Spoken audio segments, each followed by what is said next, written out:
tu Biblia en el libro de los Salmos y dobla a la derecha. Ahí pasa Isaías, Jeremías, Ezequiel y después viene Daniel. Tenemos atrás guardería de niños para si usted está aquí por primera vez.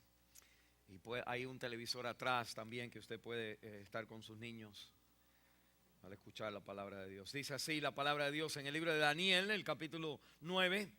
Leemos el versículo 1 hasta el 3 y después saltamos al versículo 20 hasta el 27.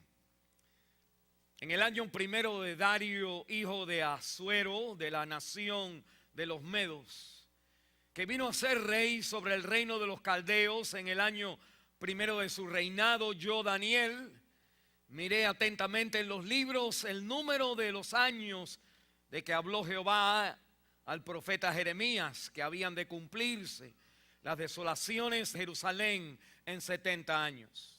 Y volví mi rostro a Dios, el Señor, buscándole en oración y ruego, en ayuno, silicio y ceniza. Y aún estaba hablando y orando y confesando mi pecado y el pecado de mi pueblo Israel, y derramaba mi ruego delante de Jehová mi Dios por el monte santo de mi Dios. Aún estaba hablando en oración cuando el varón Gabriel, a quien había visto en la visión al principio, volando con presteza, vino a mí como la hora del sacrificio de la tarde. Me hizo entender y habló conmigo diciendo: Daniel, ahora he salido para darte sabiduría y entendimiento. Al principio de tus ruegos fue dada la orden y yo he venido para enseñártela porque tú eres muy amado. Entiende pues la orden y entiende la visión.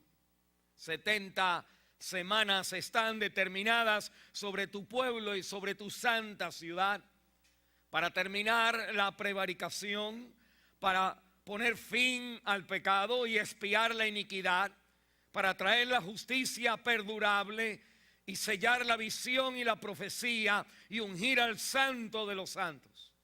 Sabe pues y entiende que desde la salida de la orden para restaurar y edificar a Jerusalén hasta el Mesías príncipe habrá 7 semanas, 72 semanas. Se volverá a edificar la plaza, el muro en tiempos angustiosos. Y después de las 62 semanas, 62 semanas, se quitará la vida al Mesías, mas no por sí. Y el pueblo de un príncipe que ha de venir destruirá la ciudad, el santuario, y su fin será como inundación. Hasta el fin de la guerra durarán las devastaciones. Esta es la palabra de Dios. Vamos a orar. Amén. Pueden sentarse, hermanos. Gracias. Quizás este pasaje le parece raro a usted al nosotros leer y estar hablando de la Navidad, pero el hermoso drama que nosotros acabamos de ver, presenciar en esta mañana, que es tradicional del tiempo de la Navidad, viniendo del punto de la vista de José, implica mucho más de lo que nosotros vemos. Y lo interesante es que todo acerca del Señor Jesucristo se explica años ante Él venir. En el tiempo de la iglesia, cuando comenzó la iglesia, en el tiempo de Hechos, cuando comenzó la iglesia a proclamar, a empujar hacia afuera en diferentes naciones y llegar a diferentes culturas con el mensaje de Cristo, los misioneros de aquel entonces se encontraron que habían prácticas en las culturas que ellos penetraban y traían el evangelio que eran prácticas que la Biblia no enseñaba, pero que el mundo los hacía, y ellos entonces comenzaron a usar esas prácticas para tratar de enseñar la fe cristiana. Por ejemplo, una de esas prácticas es que cuando llegaron los primeros misioneros de la iglesia al área de Alemania, encontraron que las tribus alemanes se adoraba en este árbol que nosotros le llamamos el árbol de Navidad, el pino, porque el pino, es un árbol verde en tiempo de el invierno. Y la creencia en aquellos entonces era que si el árbol permanece verde cuando todo está muerto, es porque tiene que haber algo místico, tiene que haber un poder aquí espiritual. Y las culturas ponían luces a los árboles. En los años cuando primero llegaron los evangelistas a Alemania, pasaron los años y las personas alemanes en Europa vinieron inmigrantes a Estados Unidos de Norteamérica. En los años 1647, 1669, 1700, y entraron a este país y trajeron sus prácticas. Y en el año 1823 fue el primer árbol de Navidad que se puso en una plaza aquí en Filadelfia, en la parte del norte de Estados Unidos. Los creyentes de aquel entonces, de aquella era, predicaban y le decían, los pastores enseñaban de las iglesias, enseñaban, los puritanos que habían venido de Inglaterra enseñaban que esas prácticas eran prácticas paganas que venían de tribus que no conocían el evangelio. Mas sin embargo, nosotros hoy en la iglesia, por ejemplo, en nuestras culturas, en nuestros países, desde que usted y yo nacimos, porque venimos de una trascendencia, una tradición de una iglesia que practica el sincretismo, el usar lo que las culturas ateas hacen junto con el cristianismo para enseñarle a la gente que no saben. Hemos introducido las prácticas que nosotros conocemos hoy de Navidad.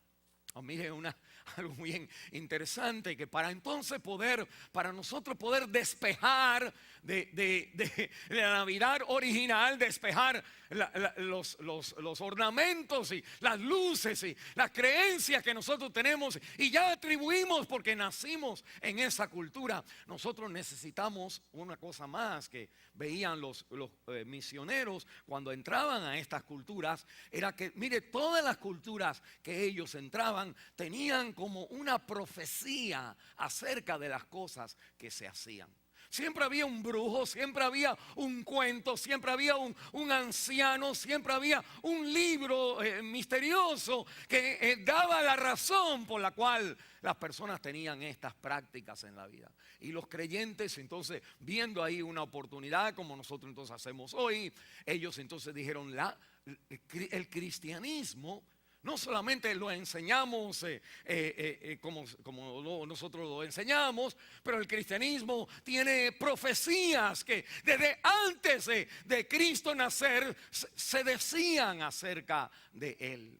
Una de estas profecías es la profecía del libro de Daniel.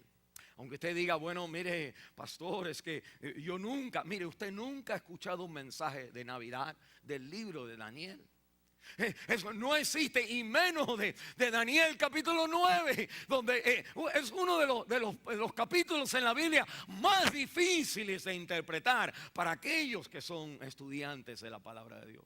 Mas sin embargo, cuando nosotros, como vamos a mirar en un ratito, nosotros vemos que Daniel capítulo 9 está dando exactamente la visión y el tiempo y el día, la fecha y lo que Cristo iba a hacer cuando Él viniera. Nosotros entonces queremos en esta mañana, la semana pasada hablamos de la condición que requiere la venida de Cristo. Hablamos de Efesios capítulo 2, la condición que se requiere gracia, porque Cristo tiene que venir y esto es un acto de gracia de Dios hacia nuestra vida. Efesios capítulo 2, pero hoy queremos hablar no solamente de la condición, sino de la profecía acerca del Señor Jesucristo.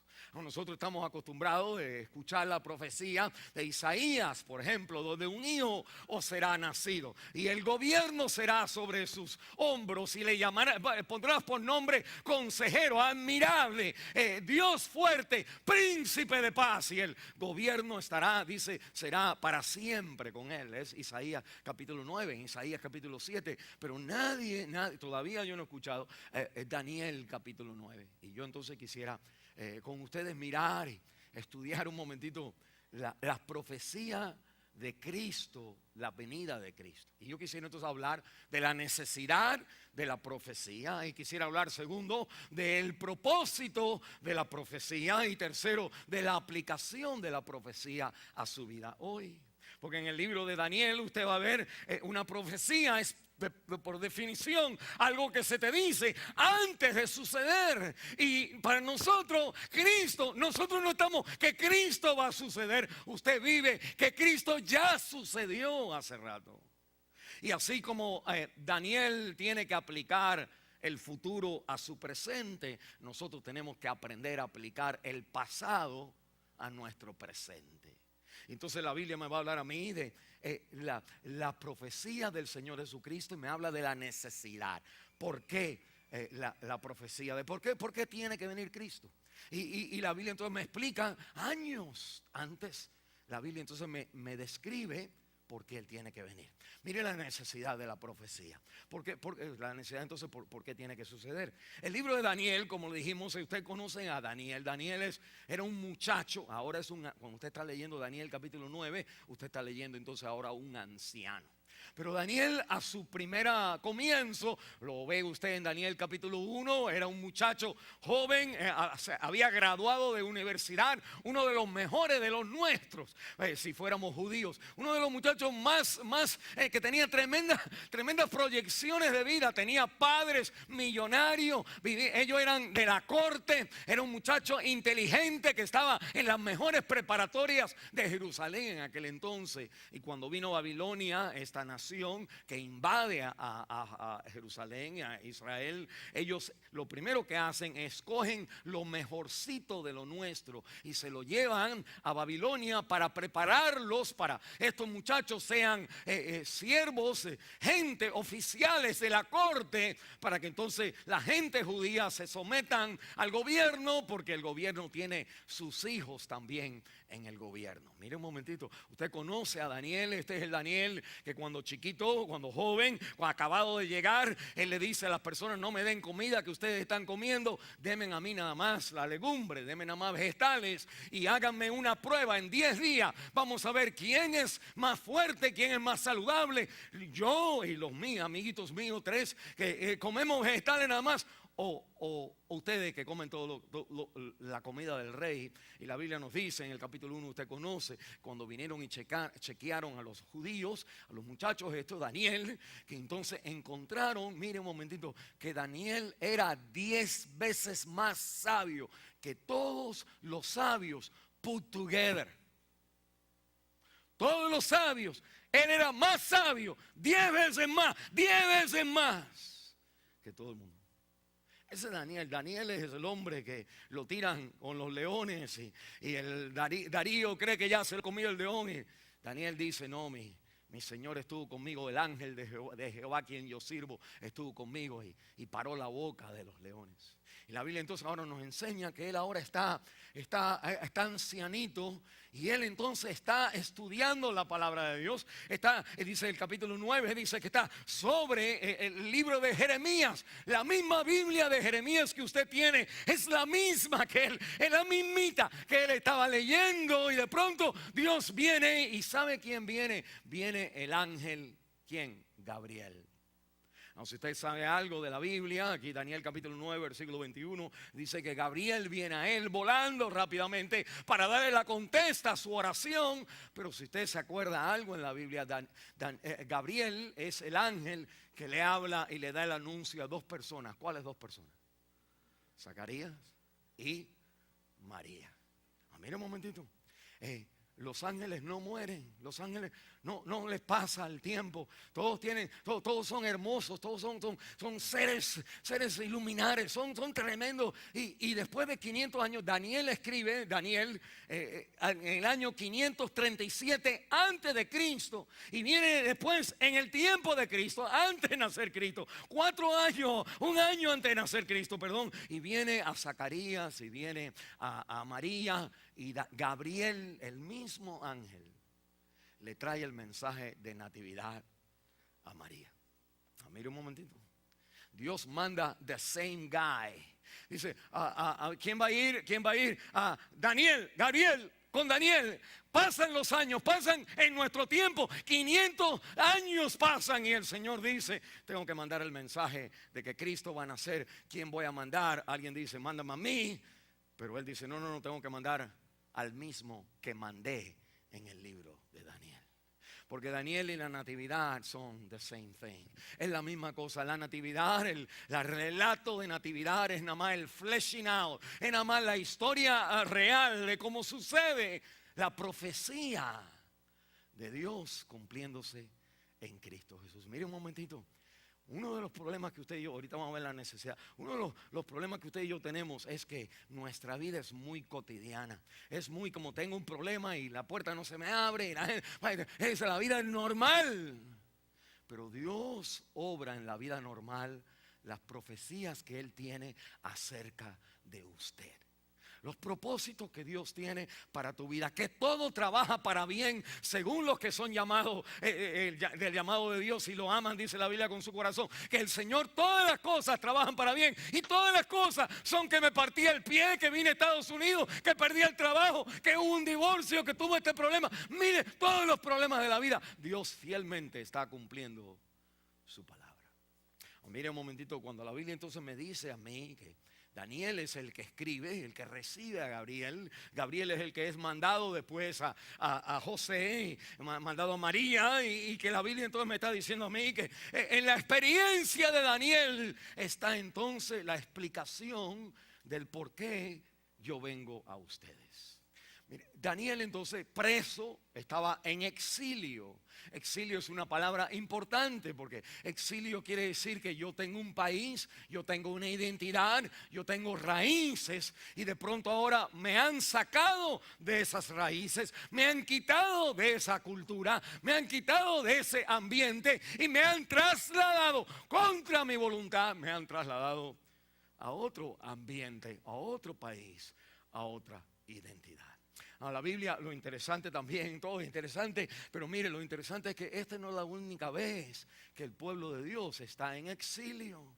El pueblo de Dios ahora está en exilio en Babilonia. En el tiempo de Daniel, Daniel es como un esclavo. Él tiene una tremenda posición, que ganaba más dinero que todo el mundo. Pero él vivía en este país de Babilonia. Pero él no era de Babilonia. Su nombre, Daniel, se había cambiado a Beltasar. Y el nombre de su amigo Ananías se había cambiado a Sadrach. Y el nombre de tu otro amiguito, Misael, se había cambiado a Mesac. Y a Azarías, su otro primo hermano, lo habían cambiado a Abednego. Y mire un momentito, aunque usted dice, pues, ¿qué tiene que ver eso? Cuando nosotros en nuestros países, culturas hispanas y el cristianismo, cuando nosotros hablamos de los tres reyes magos, ¿cuáles son los nombres de los tres reyes magos? Los tres amigos, dos amigos de Daniel y el nombre de Daniel. Mire como la iglesia tratando de meter a los cuentos de la gente, como no, le han dado la vuelta. Y al final lo que está diciendo la Biblia es que el libro de Daniel tiene más con tus raíces, tiene más que decirte que lo que tú crees, que solamente la simple historia de la natividad. Si usted está desilusionado que el pastor va a hablar de otra cosa y no está hablando de esto, es porque lo que nosotros estamos hablando hoy explica todo esto. Y nosotros venimos de cultura que vemos al primero, vemos si pasa un muchacho morenito, decimos, ese es Melchor.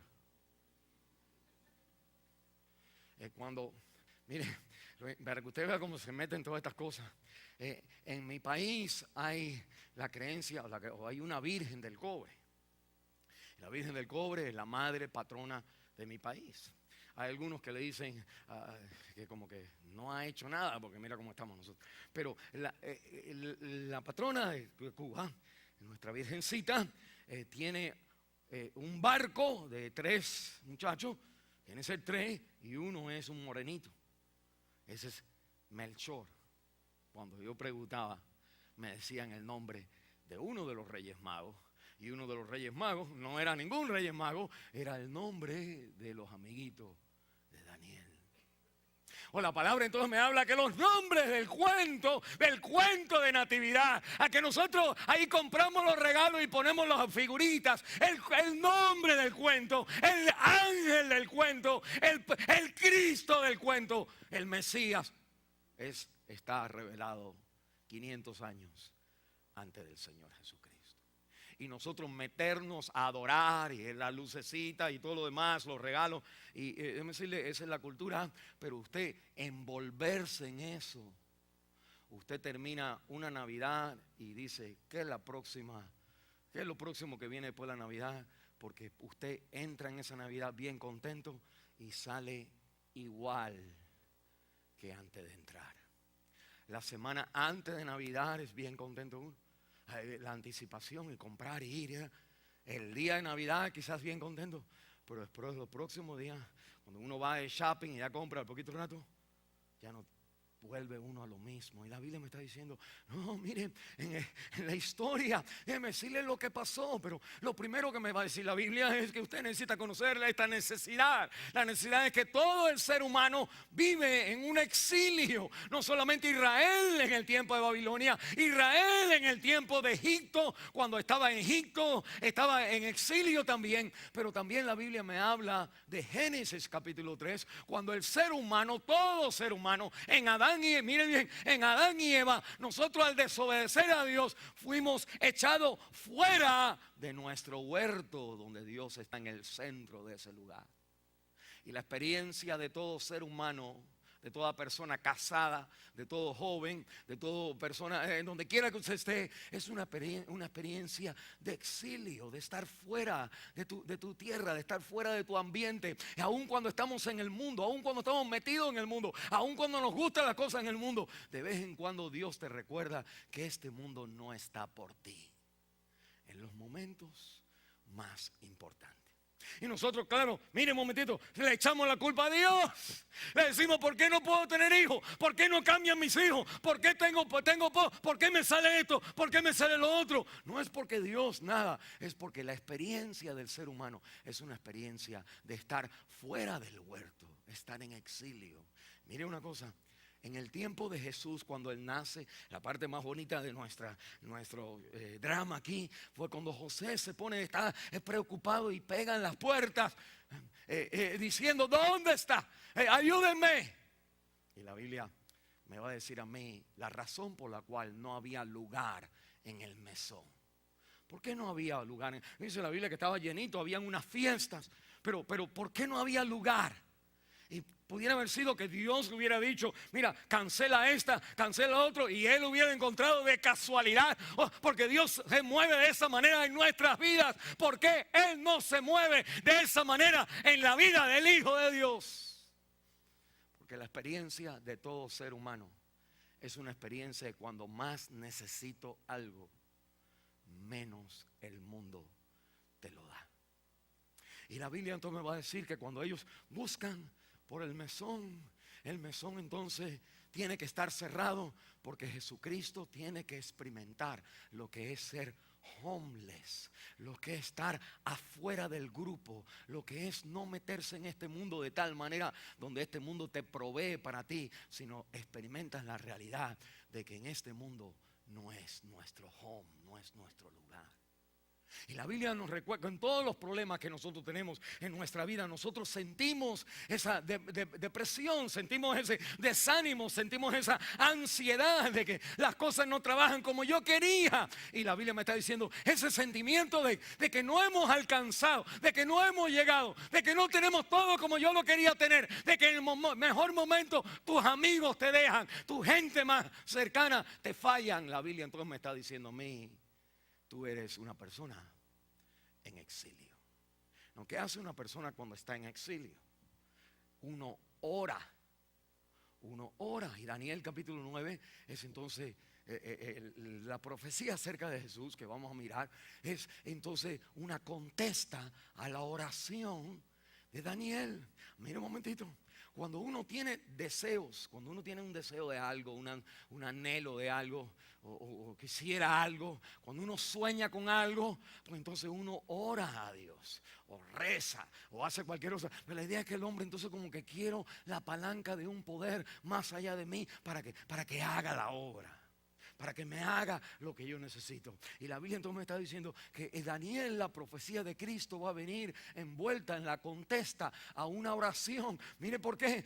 ¿Por qué la necesidad de la profecía? ¿Por qué Cristo necesita profecía? ¿Por qué no venir y ya el Hijo de Dios chévere y que tumba a todo el mundo para atrás? No, porque tiene que haber escritos acerca de Él. Porque los escritos son el récord de la gente que clamaron a Dios, que pidieron a Dios, que tenían ganas de Dios, que el Señor cambiara su existencia de exilio. Y Dios dice a toda persona que sufre, toda persona que es pobre, toda persona que de corazón quebrantado, toda persona que encuentra que este hombre me partió el corazón, que toda experiencia de quebranto, toda experiencia de tristeza, toda experiencia que me dejan afuera, toda experiencia de que no llegamos a tener todo lo que el mundo nos ofreció, es una experiencia de una persona que este mundo no es tu mundo. Y a esas personas la Navidad es la contesta a esa petición. Y la Biblia entonces me está diciendo, mire, la experiencia de una persona en exilio es un corazón que late por algo que permanezca, que algo que se quede, por tener algo que no se vaya, que siempre esté conmigo, algo que sea mío y mío de verdad. Y al final uno encuentra que las cosas se nos van de nuestras manos, porque al final tú eres quitado de esa experiencia. Se nos quitan los años, se nos quitan la belleza, se nos acaba el dinero, se nos acaba nuestra importancia. Una vez visitando a una de las ancianitas de nuestra iglesia, ella me da un escrito de ese libro que se llama Pan Diario. Y el día del Pan Diario decía, es un devocional, Pan Diario, decía la experiencia de un anciano. Y la experiencia de un anciano es que cuando uno va pasando los años, que el anciano se da cuenta que ya no, la gente no lo miran, la gente no le saluda, las personas no van hacia la persona. Es como que eso se experimenta y la persona se da cuenta que su tiempo le está pasando. Esa es la experiencia de que al final de tenerlo todo, que le parece a uno, al final tenemos que soltar todo, porque este mundo no es el mundo que nosotros necesitamos. Y algo más que sucede en la experiencia del exilio es que usted comienza a perder su identidad.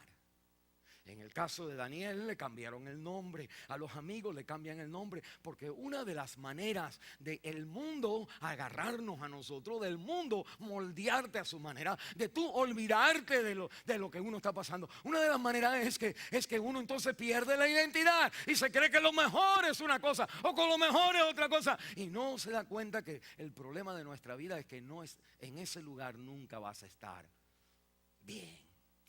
Hay una canción, estaba compartiendo con los jóvenes en esta mañana, que viene de un grupo que se llama One Republic, una república, y cantan esta canción para algunos de ustedes que saben, que se llama Counting Stars. One Republic, Counting Stars. Chequé las letras para que ustedes vean. Como ustedes me conocen a mí, teniendo un hijo que siempre estamos hablando de estas cosas, es que todo en el mundo explica y revela el Evangelio. Y una de las letras de esa canción, tremenda canción, una canción no solamente como para pasar un buen tiempo en la gente del mundo, pero es una canción que sin darte cuenta te está diciendo el problema que ellos tienen, que el cantante tiene, y nosotros lo cantamos sin darnos cuenta que es, y por eso somos atraídos a eso. Mira las palabras de eso, la tenía escrito en inglés, en las notas en inglés, pero las palabras dicen así, dicen, hay cosas que me hacen sentir bien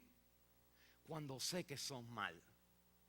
Y hay cosas que me hacen sentir mal cuando sé que son bien. Lo que busco, what I seek, dice, what kills me is what gives me life. Lo que me mata es lo que me da vida. Y esta canción, muchas otras también, pero nos enseña esta es la experiencia del exilio. Esto es lo que los jóvenes sienten, esto es lo que usted siente detrás de toda la máscara que hemos puesto. Nosotros estamos, en las cosas buenas hay un desagravio hacia eso, y en las cosas malas hay un amor hacia eso. Y la Biblia me dice a mí que esa es la experiencia de una identidad confundida. Déjeme probártelo. Déjame probártelo. Te lo puedo probar. Déjame probarte. Nuestra conciencia, sin usted querer, nosotros lo que aprendemos a hacer es apagar la conciencia. Pero la conciencia, ¡bip!, suena. Nosotros ya ni nos despertamos, pero ahí está y usted la sabe. Y la pregunta es, ¿por qué si algo que a mí me gusta, cuando yo lo hago, me hace sentir mal? Puede ser comer pizza. A veces que yo compro pizza y como, ay, qué rico una pizza. Me como entonces como 4 slices de pizza y dejo como el sexto y entonces me siento mal. Y a veces entonces cuando, como me pide pizza hoy, le digo a mi esposa, ella me dice, después te vas a sentir mal. Pero mire, no, desde la pizza hasta todas las otras cosas que uno dijera. Pero mire, aquí está. ¿Por qué? Mire lo que es la conciencia. La conciencia es ¿por qué me siento mal cuando estoy haciendo algo que me gusta? Sé que está mal, pero me gusta, lo que el gusto gana. ¿Y por qué entonces me siento? Mire por qué. La conciencia es una voz que te recuerda, porque este no eres tú. En otras palabras, estás en exilio. Estás confundido. ¿Te has creído que esto es lo que te da felicidad? Pues dale, métele, haz todo lo que tú quieras. Y cuando lo haces, ese no eres tú.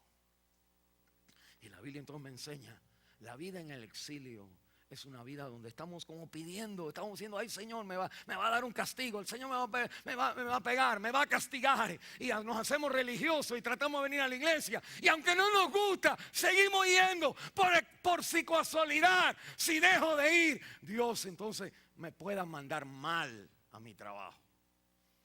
Y la Biblia entonces me está diciendo, esa es la angustia de la lucha de una persona que vive en el exilio. Me gustan las cosas y siento que al final, pero así no soy yo. Y la Biblia entonces me dice, esa es la necesidad de la profecía. La necesidad de la profecía es porque todos nosotros vivimos así. Aún Cristo no hay lugar en el mesón. Tiene que vivir afuera, en la intimidad, en la amistad, en el matrimonio, en todo en el mundo. Hay algo que nos deja un poquito afuera. Y como dice C.S. Lewis, la dinámica del mundo es de entrar en el círculo, permítame, adentro. Es que C.S. Lewis dijo que la vida del ser humano es como que la gente que tiene carro, la gente que tiene trabajo, eso que están como un círculo. Y nosotros miramos y al mirar las cosas decimos, si yo tuviera eso, como que le da el sentimiento de entrar en el círculo, dentro del círculo de la gente que tenemos, lo que somos de esa manera. Y al final, cuando uno entra, la Biblia dice, el círculo no solamente te deja como que tú adentro, pero te deja también sintiendo como que estás afuera. Y toda la vida es una lucha de entrar. Y al casarte, al tener hijos, al ir al trabajo, al venir a Estados Unidos, al ganar dinero, al comprar, al tener cosas, entramos, pero todavía estamos afuera. Esa es la vida de la experiencia de todo ser humano, porque todo ser humano es la experiencia de Daniel cuando Dios le revela al Cristo. Mire entonces el propósito de la profecía. Esa es la necesidad de la profecía. Todos estamos en exilio, estamos fuera. Mire, déjame darle una cosa práctica. Y de todo esto, por eso tenemos las parejas, tenemos los varones, estas cosas que nosotros la ponemos prácticamente a los grupos de donde la gente está viviendo. Pero mire, una de las cosas que nosotros preparamos a nuestros hijos, ¿saben para qué? Para entrar en el círculo. Los preparamos para que sean doctores, abogados, ingenieros, tengan dinero, tengan bueno, se casen y tengan, sean buenos hijos, y que tengan sean buenos hijos, y tengan familia y tengamos todo. Y al final, esos muchachos también, así como usted, así como nosotros, nos sentimos fuera del círculo. Y la Biblia entonces nos está enseñando a nosotros tenemos que enseñar a nuestros hijos a progresar, pero no progresar para entrar en el ciclo, sino progresar porque tú estás en el mundo, pero no eres de este mundo. Enseñarle a nuestros hijos la sagacidad, la inteligencia de Daniel, y decirle: en este mundo Dios te va a hacer, mira, Dios te va a hacer 10 veces más, 10 veces más, si tú eres fiel en lo que Dios dice. Y cada uno de nosotros nos damos cuenta que pues yo no soy fiel a lo que Dios dice. La Biblia está escrita, Daniel me está diciendo a mí que un Daniel está orando, confesando sus pecados. Ni él era, pero en él vemos entonces este ejemplo, como en la vida de José, de personas que eran comprometidos de verdad. Qué interesante que este José tenía la habilidad de romper con ella, pero al mismo tiempo luchaba en el exilio de su propia vida, de decir: pero no debo de hacer.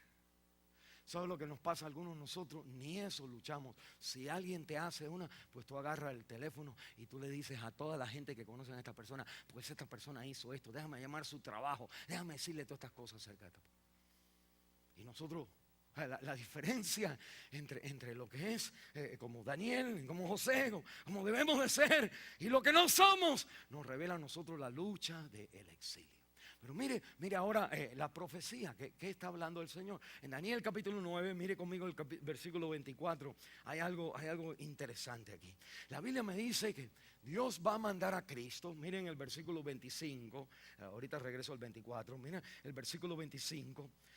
Dice: sabe pues y entiende que desde la salida de la orden para restaurar y edificar a Jerusalén, hasta el Mesías, príncipe, habrá 7 semanas y 62 semanas.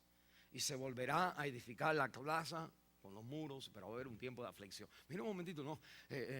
Como que tendemos, como que no, al estar entrando en esto no estamos familiarizados con esto, pero déjenme nada más sacarle algunas partes para ayudarle.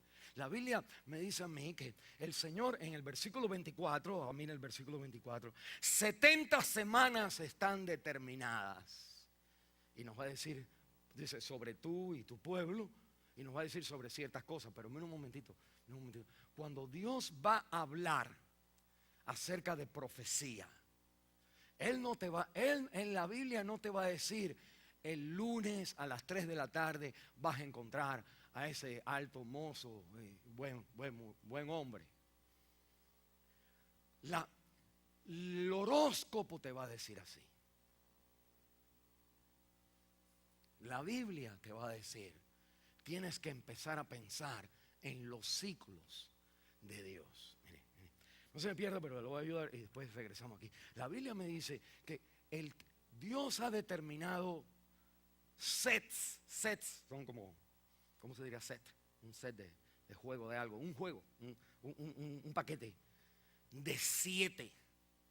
Usted no tiene 8 días a la semana, ¿verdad?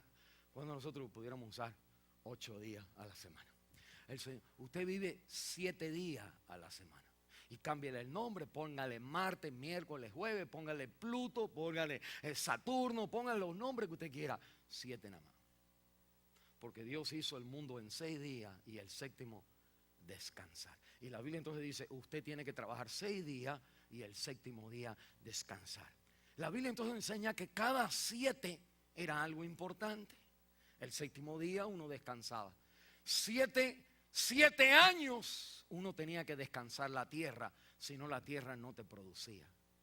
7 de 7. No se preocupe. 7 de 7 y 7 y 7 y 7. Así, 7. 49 años. El 50 años era día de jubileo. Todo el mundo, todo lo que tú hayas comprado y perdido, se te regresaba de vuelta. Era la manera de mantener una sociedad donde uno ayuda al pobre y el pobre nunca restaura, y el rico nunca se hace rico, y el pobre nunca se queda pobre. Dios balanceaba otra vez. Lo que el demócrata ni el republicano saben hacer es lo que la Biblia sabe hacer. Para el ciclo, porque son 7 y comienza otra vez. Y la Biblia entonces me dice que Israel, mire, estas 7:49, el año 50 tenían que descansar.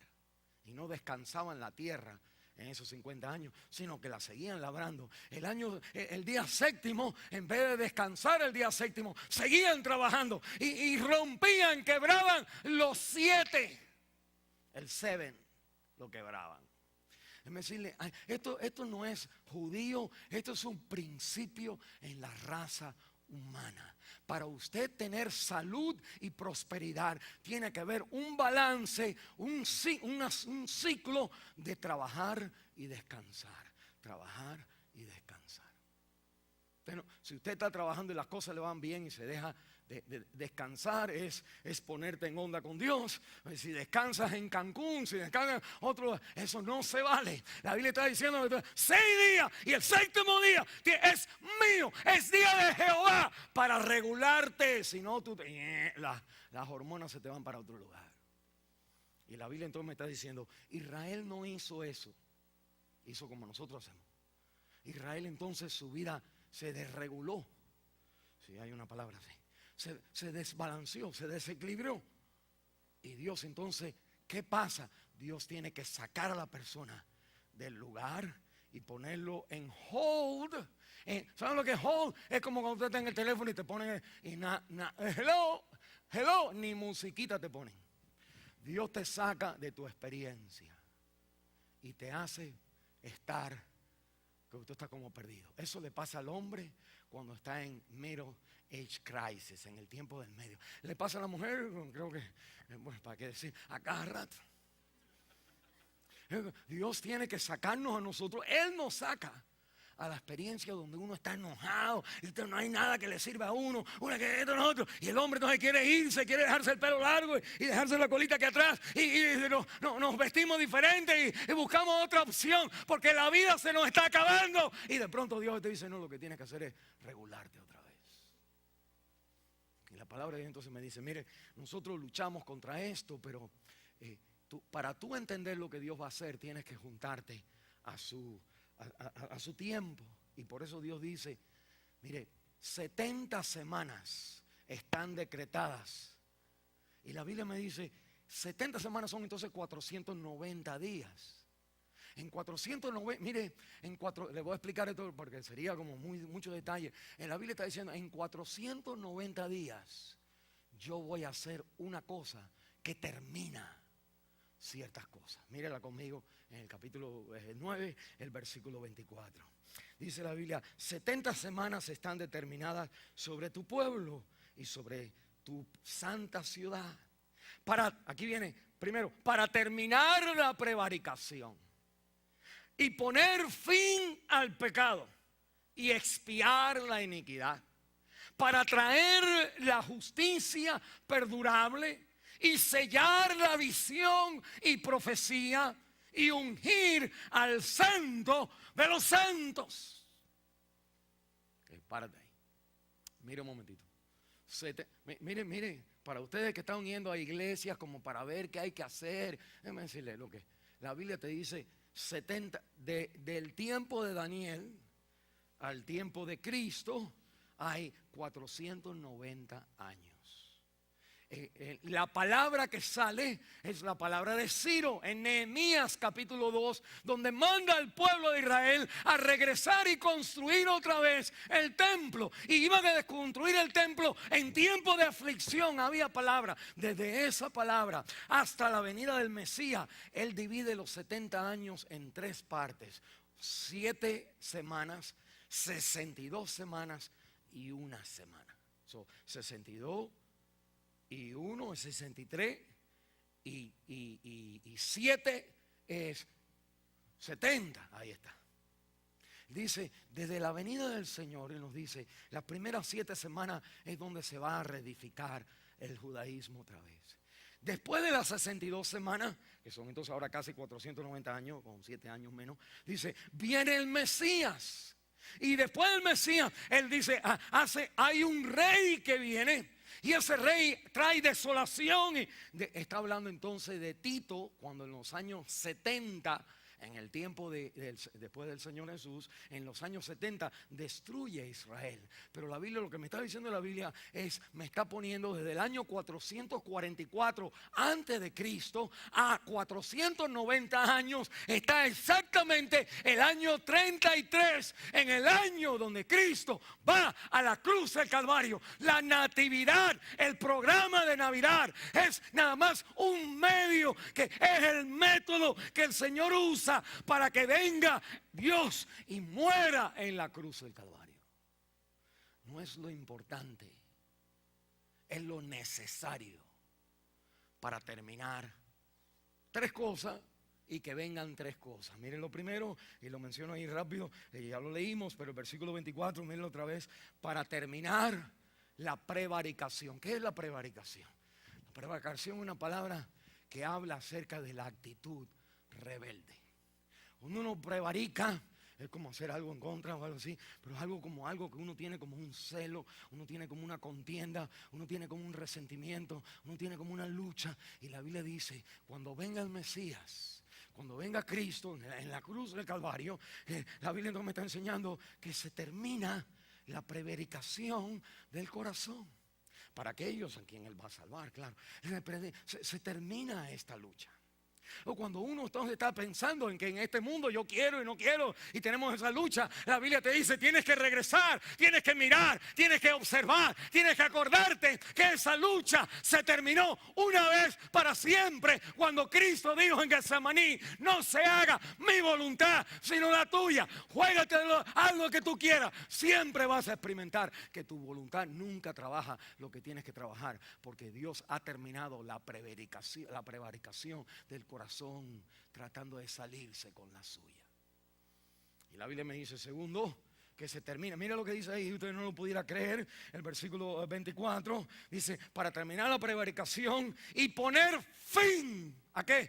Al pecado. Mire, toda religión es algo que te dicen que tienes que hacer para que Dios no te castigue por tu pecado. Eso es lo que hacen los padres cristianos incorrectamente, enseñándole a los hijos, pero no me dijeron, puedes salir, sal con el muchacho, pero ten cuidado, no me salgas embarazada. Y usted puede no salir embarazada y todavía estar bien lejos de la cosa de Dios. Amén. Nosotros entonces pensamos que la consecuencia es el problema. La consecuencia no es el problema.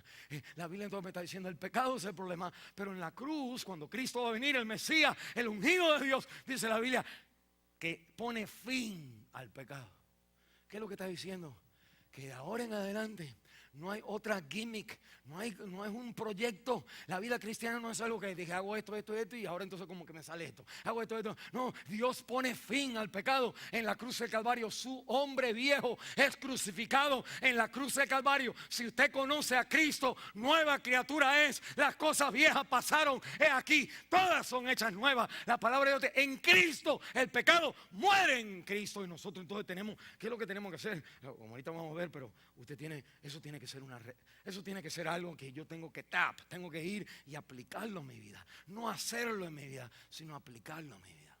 Y la Biblia me dice, no solamente termina el pecado, sino sigue leyendo en el versículo 24, me dice, y expiar la iniquidad. Expiar es una palabra de sacrificio, y el sacrificio quita el pecado, expía, satisface a la santidad de Dios. Y ya de ahora en adelante la iniquidad es eso adentro de mí, que tengo un desvío dentro de mi corazón que siempre jala para el mismo lugar, siempre jala para algo que no está bien. Y la Biblia dice, no es usted renovándose, no es usted yendo a un lugar, es usted reconociendo que en lo que Cristo viene a hacer, la oferta de Cristo, el sacrificio de Cristo te cubre aún de lo que en el presente uno siente que está mal. Cuando usted siente algo que está mal en el presente, es un recordatorio que usted está en exilio. Usted quiere algo y hay una voz que le dice a usted, no debería. Y usted lo hace y al final lo dice, ay, no lo voy a hacer tanto, voy a cambiar, voy a hacer esto. Empezamos como a hacer una técnica aquí para tratar de aliviar, pero la conciencia usted no la tiene que apagar. La conciencia es un recordatorio de que ese no es usted. Usted viene de una conexión con Dios desde el huerto de Edén, que el Señor nos creó a nosotros a su imagen, y el hombre ha escogido irse de ese lugar, y por lo tanto al desobedecer a Dios, Dios te ha metido en los problemas donde nosotros nos sentimos que ahora estamos como en exilio con Dios. Mire lo último que me dice a mí, o 3 cosas más, me dice entonces aquí en el versículo 24, me dice, para traer la justicia perdurable. Me está diciendo que la justicia es perdurable. Justicia es estar bien con Dios, y una justicia perdurable es que por Cristo, cuando faltan 70 semanas, en las 7 semanas, 62 semanas, viene el Mesías y se acaban estas cosas, y lo que viene a la vida de la persona es una justicia que ya usted no tiene que mejorar su vida. Usted no tiene que aprender algo más. Usted no tiene que tener algo más para que ahora exista el Señor. Usted tiene una justicia perdurable. Las personas que no han entendido Daniel capítulo 9. Mire, esto lo dije, creo, no sé si ya lo dije aquí, pero si usted toma esta Biblia y se la da a un pastor, usted le da esta Biblia a un pastor y dígale, léame ahí y dígame lo que eso quiere decir. Yo te puedo decir, como él lo dice, te puedo decir lo que él cree, como él predica, todas las cosas que uno puede saber de alguien, lo puede saber cuando uno, de la manera que uno interpreta este capítulo.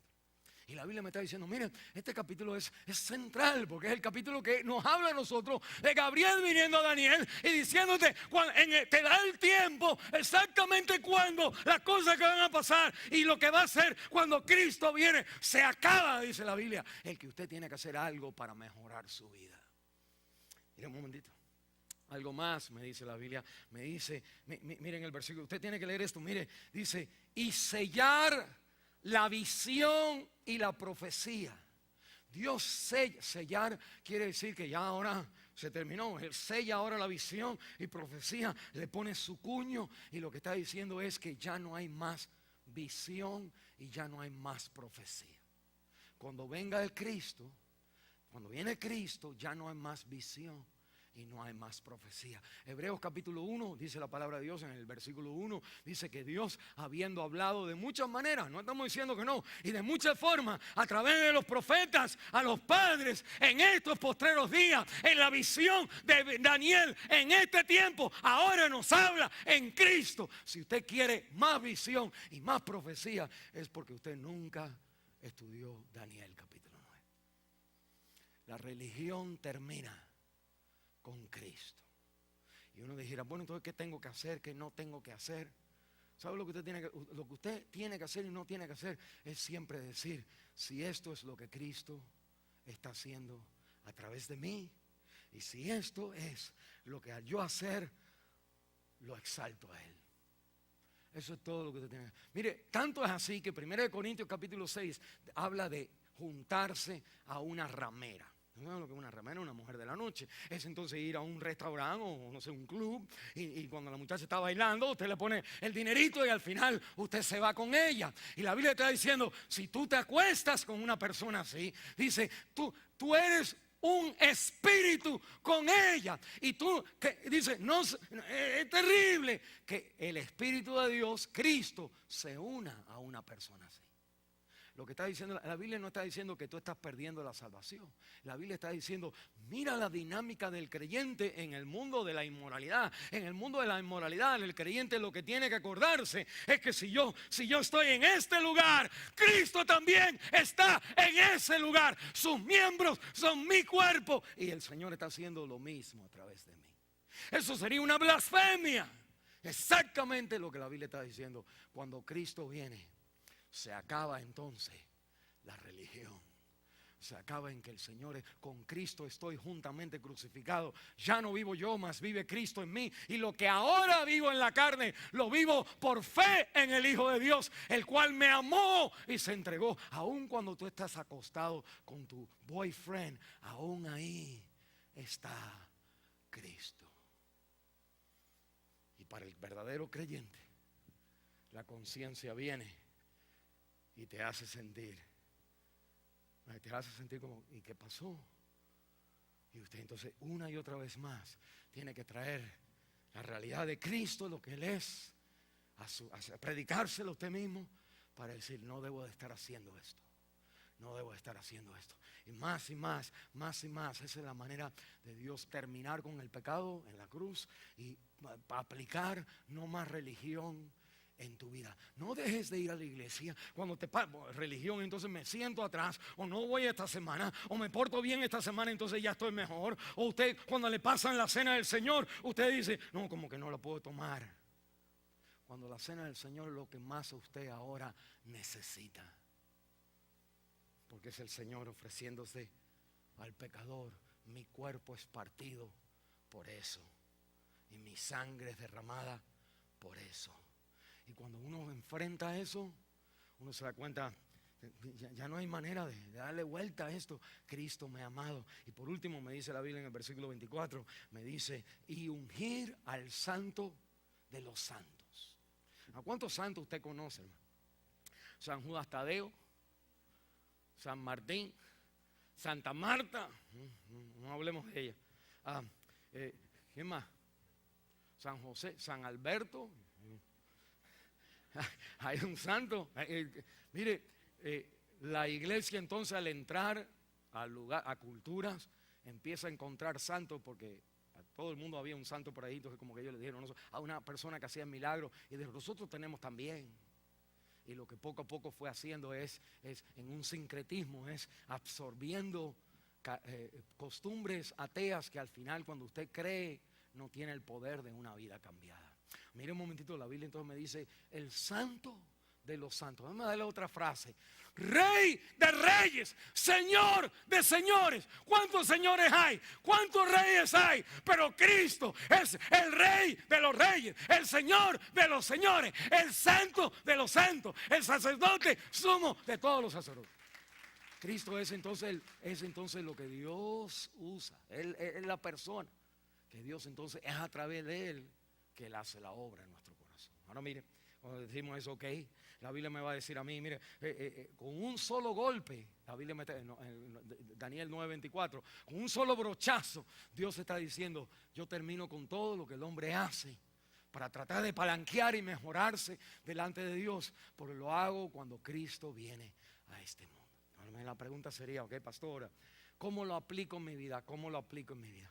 Y la Biblia entonces me dice, si ustedes se acuerdan de la lectura, en Daniel capítulo 9, me dice en el versículo 2, que en el primer año de su reinado, dice, yo Daniel miré atentamente en los libros el número de los años que el Señor había dicho al profeta Jeremías, y dice que él entonces entiende, y viene el versículo 3, y volví mi rostro al Señor, a Dios, al Señor. Y después en el versículo 20 dice que estaba confesando. Y después en el versículo 21 dice que el ángel viene a él en el tiempo del sacrificio de la tarde, que era entonces la hora 12, el noon, el mediodía de aquel entonces. Mire, tres cosas. La Biblia me dice, para usted tener el mensaje de la Navidad, usted necesita comprender la palabra de Dios. Es cuando uno entiende, como por ejemplo, que Cristo, las 6 cosas que Él hace en Daniel capítulo 9, versículo 24, cuando uno comprende eso, cuando uno entiende que Cristo es el centro, que Él es el camino, que Él es la verdad, que Él es la vida, que no es lo que yo estoy haciendo, no es yo pidiéndole al Señor que me ayude, es Él que lo que yo pido, eso es lo que Él viene hacia mí, Él lo es. Que cuando uno entiende eso, lo segundo que uno tiene que hacer dice, me volví hacia Dios, me volví hacia Dios. Mire, cuando usted y yo leemos la Biblia, nosotros leemos una parte en la Biblia y decimos, yo no estoy haciendo eso. Ay, Señor, perdona. Ay, Señor, no lo hago más. Después tú lo haces otra vez. Ay, Señor, mejor ni leerla porque ya sé lo que va a decir. Y lo que dice, mire, déjeme darle una, que esto le va a ayudar a usted. Cuando usted lea la parte que usted menos quiere leer en la Biblia, cuando la Biblia te dice, perdónale. Usted dele la vuelta, lea lo que usted quiera, pero usted sabe que si usted lee ahí, en esa parte, Dios te da a ti. Cuando uno se da cuenta, por ejemplo, que no puedo, que no quiero, nosotros la tendencia es, pues ya no. Lo que está diciendo Daniel, cuando estaba en la palabra de Dios y la entendí, me volví hacia Él. Ejemplo, cuando David mató a un hombre, le robó la esposa y cometió adulterio. ¿Qué hace David? David, hermano, nunca voy a... No, la Biblia dice que él entonces va a Dios. En el Salmo 51 dice, Señor, ten misericordia de mí. El mismo quien le podía castigar, el mismo quien lo podía destruir, el mismo que le podía mandar todas las plagas del mundo a él en esa ocasión. Por eso los dos grandes pecados es matar y cometer adulterio. Los dos grandes pecados. Y la Biblia me está diciendo, en los dos grandes pecados, en una misma persona, que usted... La tendencia es de huir, pero para tener el evangelio usted tiene que volverse hacia Él. Es en el Señor a quien nosotros le hemos ofendido, en donde está la sanidad. Y la Biblia dice que confesando a Él. Confesar no es enumerar, tu, ay Señor, yo hice esto cuando tenía 9 años de edad. Ay Señor, yo hice esto cuando tenía 11 años de edad. Ay Señor, por si acaso me vino a mente este pecado otra vez, déjame pedirlo. Ay Señor, yo sé que te he pedido perdón tantas veces por este pecado, pero está tan claro en mi vida otra vez que te pido perdón. Usted está jugando en las manos del diablo. Porque la Biblia me dice a mí, cuando uno entiende, lee la Biblia, usted entonces se vuelca a Dios, no para enumerar otra vez. Confesar no es decir, oye, pequé por mi culpa, Es la Iglesia Católica quien te enseñó eso, no la palabra de Dios. Confesar es decir lo mismo que Dios dice acerca de ti a través de Cristo. Y lo que Dios dice a través de ti es que siendo tú pecadores, Cristo murió por ti. Es que no importa la maldad que nosotros hemos hecho, la Biblia me dice que la sangre de Cristo te limpia de todo pecado. Confesar es decir, Señor, aquí estoy, pero mayor eres tú en mí que aquel que en el mundo está. Señor, voy a confiar que lo que tú hiciste en la cruz es lo que rompe mi pecado, aún hoy, aún por las muchas repeticiones. Esa es la diferencia. Mire un momentito, entre un cristiano evangélico y una persona que va a una iglesia, no sé cómo, de chiripazo, evangélica. Y así como íbamos a una misa y salíamos igual, así vamos a un servicio donde la predicación se predica y salimos igual. Cuando usted, dice la Biblia, cuando uno conoce, está en la palabra, entiende la palabra y confiesa, declara lo que Dios dice, la palabra, lo que dice de mí, de ese pecado y lo que Cristo ha hecho por ese pecado, que lo último que dice la Biblia entonces, que vino Gabriel en el tiempo del sacrificio de la tarde. Mire, no se vaya por favor, el versículo 21 dice eso. ¿Por qué dice eso? Mire un momentito, qué tremendo es esto. Daniel no es, en el tiempo de Daniel, Jerusalén estaba arrasada, no había templo, no se hacían sacrificios. En el país de Daniel no habían templos ni sacrificios. Pero él mide sus horas. Daniel todavía mide sus horas como si estuviera en el país de donde él es. Y lo que me dice la Biblia es esto: para usted tener lo que Daniel tiene que hacer en la profecía para aplicarlo, él lee, él confiesa y él se da cuenta que mira, el ángel viene a mí en el mismo horario, como si todavía las cosas estuvieran andando, pero ya no están así. Y ahora ese es el pasado. En el futuro, para mí, cuando yo quiero el poder del evangelio en mi vida, poder de Cristo en mi vida, tengo que escuchar la palabra. Tengo entonces que darme la vuelta hacia Él. Y tengo entonces que confesar. Confesar entonces no es decir, Señor, todas mis palabras, sino es confesar, es decir lo que Dios dice que Él ha hecho por mí en Cristo. Y por último entonces es vivir como si fuera verdad. Y eso entonces vivir. Daniel está diciendo, wow, en el tiempo del sacrificio es que me dan esta revelación. Y el creyente entonces dice, cuando yo vivo como si la cruz fuera hoy para mí, como si la sangre fuera vertida para mí, como si Cristo yo lo estuviera viendo a Él vivo, diciendo te amo y por eso que voy a la cruz de Calvario. Si lo hubiera yo resucitado con las huellas en sus manos, diciéndome no temas y tócame, ves que pasa a vosotros. Si tú puedes pensar en otra vez que Cristo 2000 años atrás es lo mismo que Él viene hacia ti. Que eso es lo que empieza a ser el impacto de aplicar lo que uno conoce a lo que uno en verdad vive delante de Dios. Vamos a orar.